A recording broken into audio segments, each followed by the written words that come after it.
My name is Ethan Caldwell, and I'm 30 years old. 5 years ago, I graduated from law school and married the woman I thought was my soulmate.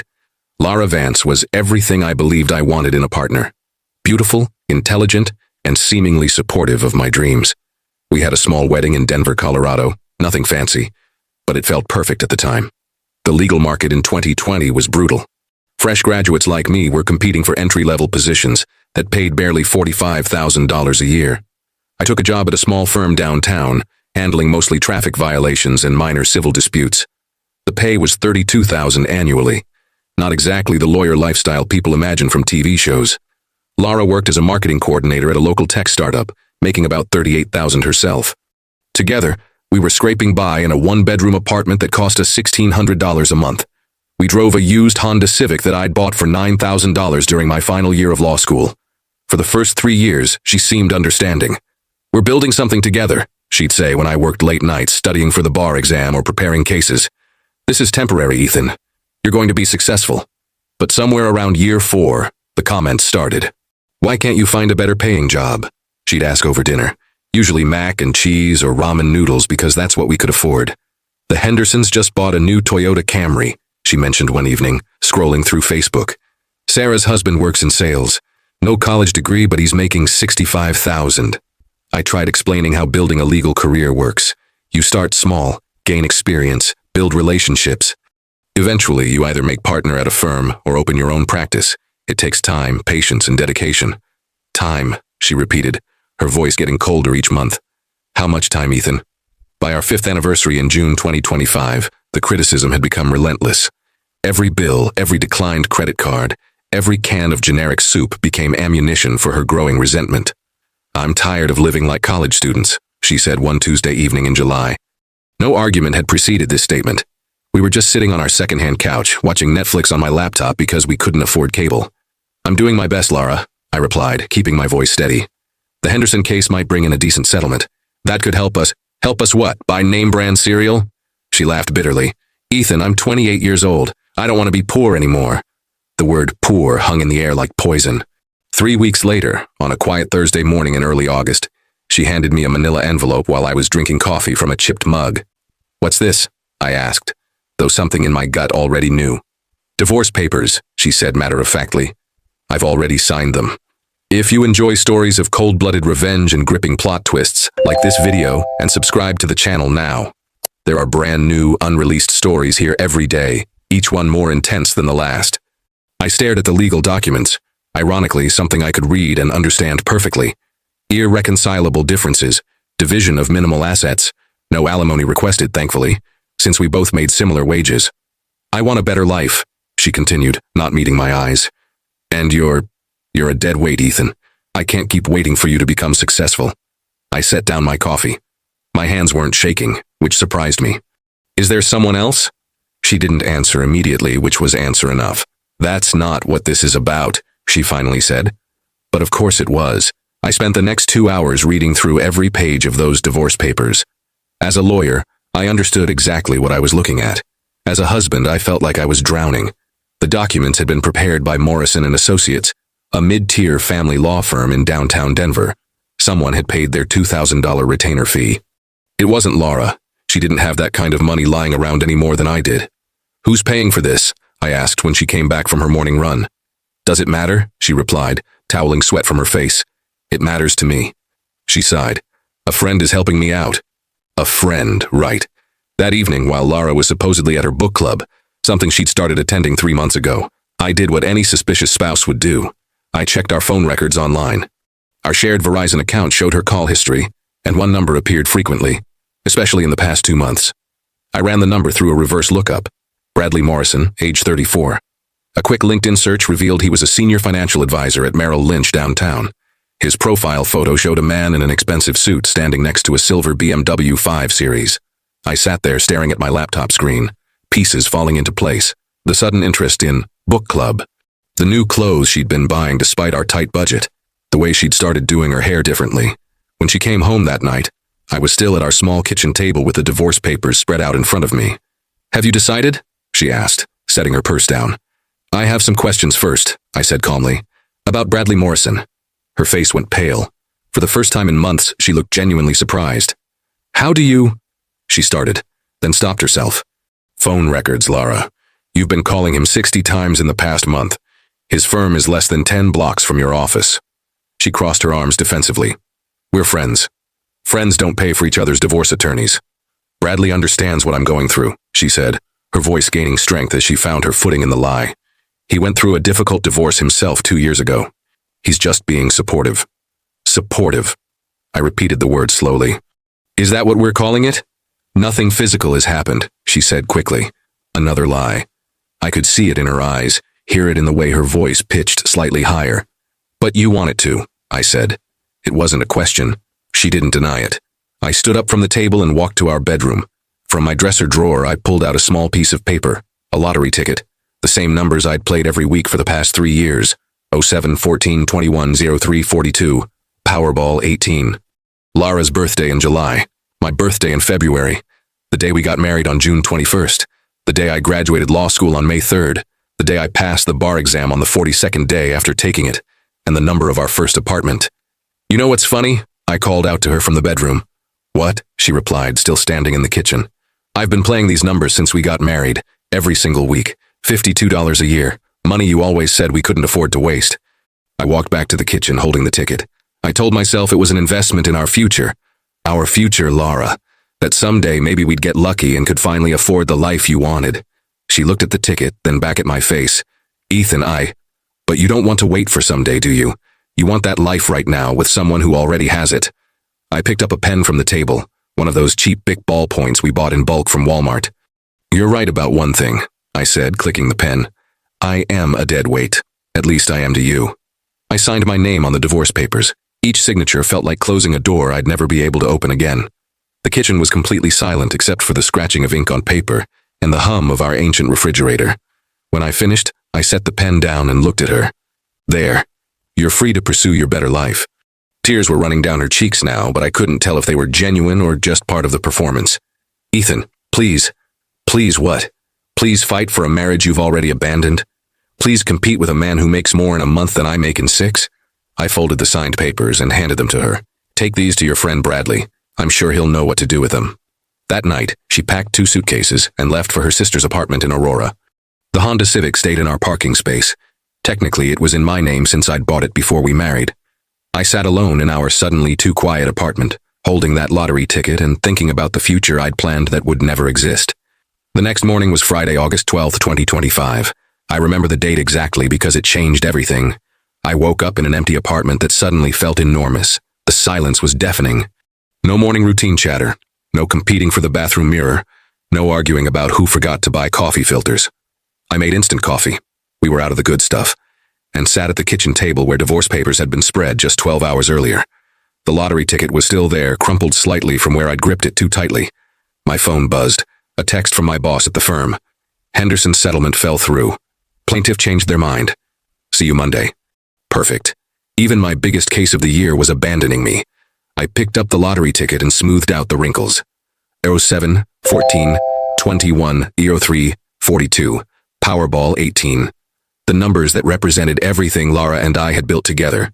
Numbers that now meant nothing to her but still somehow meant everything to me. On impulse, and I mean pure, unexplainable impulse, I grabbed my keys and drove to the 7-Eleven on Colfax Avenue. The same store where I'd bought a ticket every Friday for 3 years. "The usual?"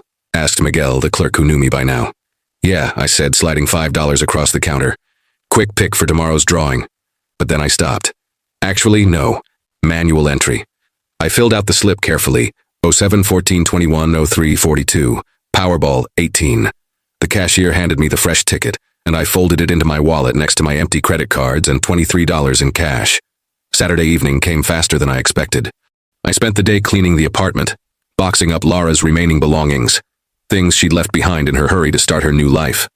Jewelry from her grandmother, books she'd collected since college, a ceramic mug I'd bought her for our 2nd anniversary that said "World's Best Wife." The irony wasn't lost on me. At 10:59 p.m., I turned on Channel 9 News for the Powerball drawing. I sat on our couch, my couch now, with a ticket in my hand and a beer I'd found in the back of the refrigerator. "Good evening, Colorado," said the announcer. "Tonight's jackpot is $87 million. The lottery machine started spinning those familiar white balls. I watched each number bounce around, waiting to see which ones would drop. First number, 7. My heart skipped. That was Lara's birthday, July 7th. Second number, 14. My birthday, February 14th. Valentine's Day, which she always said was cheesy but secretly loved. Third number, 21.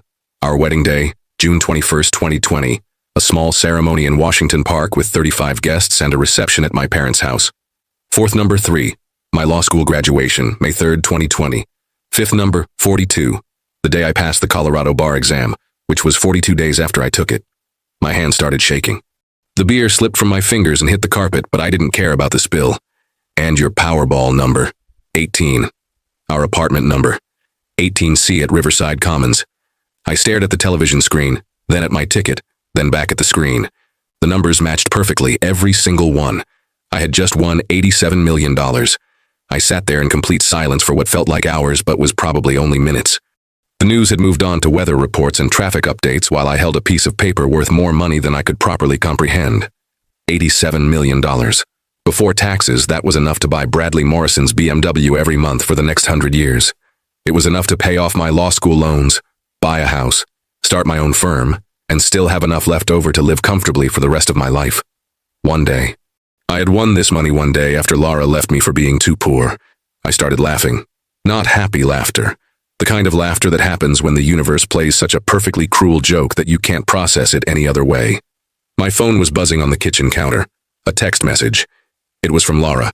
I left my grandmother's ring in the jewelry box on the dresser. Can I come get it tomorrow? I looked at the lottery ticket again, then at her text message. She wanted her grandmother's ring, the one worth maybe $200 at a pawn shop. I typed back, "Sure, I'll be here all day." What I didn't tell her was that by tomorrow I'd be worth $87 million, and she'd given up any legal claim to a single penny of it exactly 24 hours too early. Sunday morning, I woke up and immediately checked my wallet to make sure the ticket was still there. It was real. The numbers were real. The $87 million was real. My first call was to the Colorado Lottery office. They were closed until Monday, but their automated message confirmed Saturday's winning numbers. I was officially the sole winner of the largest jackpot in Colorado history that year. I spent the morning researching what comes next. Tax implications, legal requirements, media attention. As a lawyer, I understood the importance of handling this correctly. The lump sum payout would be about $52 million after federal and state taxes. Still more money than I'd ever dreamed of having. At 2 p.m., Lara knocked on the door. "Hi," she said awkwardly when I opened it. She looked different. Her hair was styled professionally, and she was wearing a dress I'd never seen before. Expensive, probably a gift from Bradley. "The ring's on the kitchen counter," I said, stepping aside to let her in. She walked past me and I caught a whiff of new perfume, something that cost more than our monthly grocery budget used to be. "How are you doing?" she asked, picking up the small velvet box containing her grandmother's ring. "I'm good," I replied honestly. "Really good, actually." She looked around the apartment. I'd cleaned everything, put her remaining belongings in neat boxes by the door. "I packed up the rest of your things," I said. "Books, photo albums, that coffee mug collection you started in college." "Thank you," she said softly. "That was considerate." We stood there in uncomfortable silence for a moment. She seemed to be working up the courage to say something. "Ethan, I want you to know that this isn't easy for me either," she finally said. "Leaving wasn't something I wanted to do.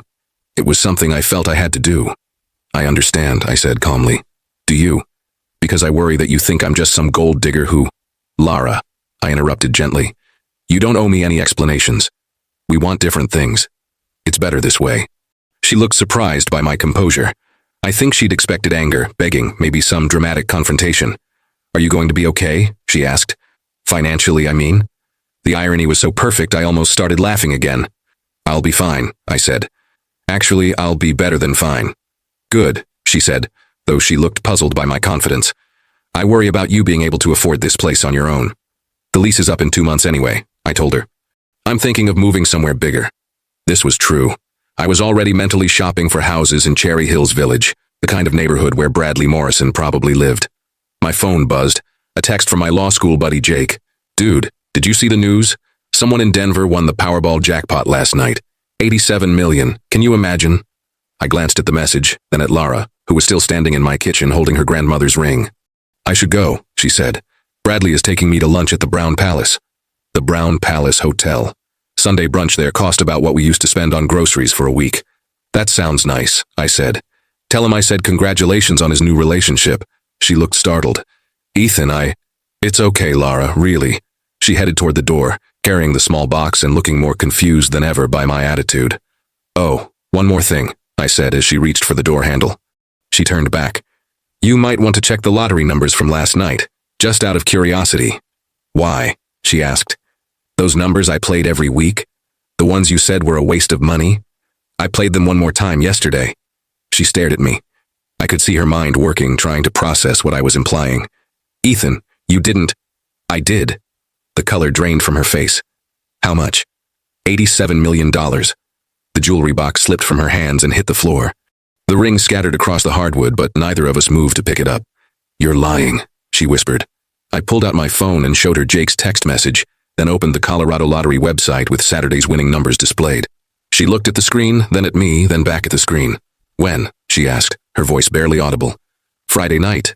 About 20 minutes after you left for your sister's place. I watched her do the math in her head. Friday night. One day after she'd walked out. One day after the divorce papers were signed. Oh my God, she said, sinking into the nearest chair. Oh my God, Ethan, we can fix this. The papers haven't been filed yet. We can... No, I said quietly but firmly. We can't. But this changes everything.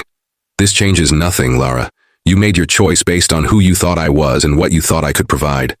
The money doesn't change those things. Please, she said, and now there were tears in her eyes. Please, we can work this out. I made a mistake. I was scared about our future, but now you see a different future, I finished. One with $87 million in it. She was crying openly now. I love you, Ethan. I always have. No, I said, walking to the door and opening it. You love the idea of financial security. You always have. There's a difference. She stood up slowly, understanding that this conversation was over. I'll file the divorce papers on Monday morning, I said. By Tuesday, you'll officially be free to pursue that better life you wanted. She walked to the door, stopping next to me. I'm sorry, she whispered. I know, I replied, so am I. After she left, I picked up her grandmother's ring from where it had fallen and set it on the kitchen counter. She'd probably be back for it eventually. It's been just over a month since I won the lottery, and my life has already changed dramatically. I've started the legal process to open my own law firm in downtown Denver. The paperwork is nearly complete, and I've already secured office space on the 15th floor of a building 3 blocks from Bradley Morrison's office. Through the future windows of my firm, I'll be able to see the parking garage where he keeps his BMW. I drive a Tesla now. Not because I need to impress anyone, but because I can. Lara and Bradley are still together as far as I know, though I've heard through mutual acquaintances that things aren't going as smoothly as she'd hoped. Turns out his wealth isn't as stable as it appeared. Most of it is leveraged, and with recent market volatility, his portfolio has been taking hits. She tried reaching out to me twice in the past few weeks. I never responded. Sometimes I still think about that Friday night when I bought the lottery ticket on impulse. If I'd waited one more day, or if she'd waited one more day to leave, our lives would be completely different. But that's the thing about timing. You can't control it, and you can't change it. You can only decide how you respond to it. I responded by building the life I'd always planned to build, just with better funding than I'd originally expected. The law firm is thriving.